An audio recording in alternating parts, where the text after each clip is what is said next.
నెల్లూరు జిల్లా విడవలూరు మండలం విడవలూరు గ్రామంలో ట్యాంక్ 1 కు సంబంధించి పాత పైప్ లైన్ తొలగించి కొత్త పైప్ లైన్లను వేస్తున్నామని ఇదివరకే అధికారులు ప్రకటించారు.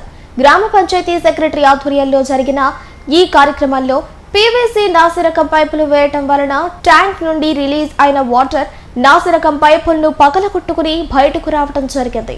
నెల్లూరు జిల్లా విడవలూరు మండలం విడవలూరు గ్రామంలో ట్యాంక్ 1 కు సంబంధించి పాత పైప్ లైన్లను తొలగించి కొత్త పైప్ లైన్లను వేస్తున్నామని ఇదివరకే అధికారులు ప్రకటించారు. గ్రామ పంచాయతీ సెక్రటరీ ఆధ్వర్యంలో జరిగిన ఈ కార్యక్రమంలో పీవీసీ నాసిరకం పైపులు వేయటం వల్ల ట్యాంక్ నుండి రిలీజ్ అయిన వాటర్ నాసిరకం పైపులను పగలగొట్టుకుని బయటకు రావడం జరిగింది.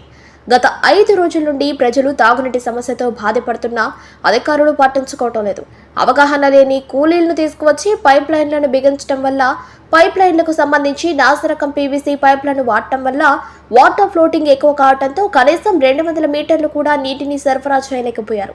ఈ సంఘటన ఉద్దేశించుకుని దాదాపు 1000 మీటర్ల పైప్ లైన్ను ఎలా పునరుద్ధరించగలరని ప్రజలు వాపోతున్నారు. ఈ క్రమంలో ప్రభుత్వం పూర్తిగా వైఫల్యమైందని ప్రజలు వాపోతున్నారు.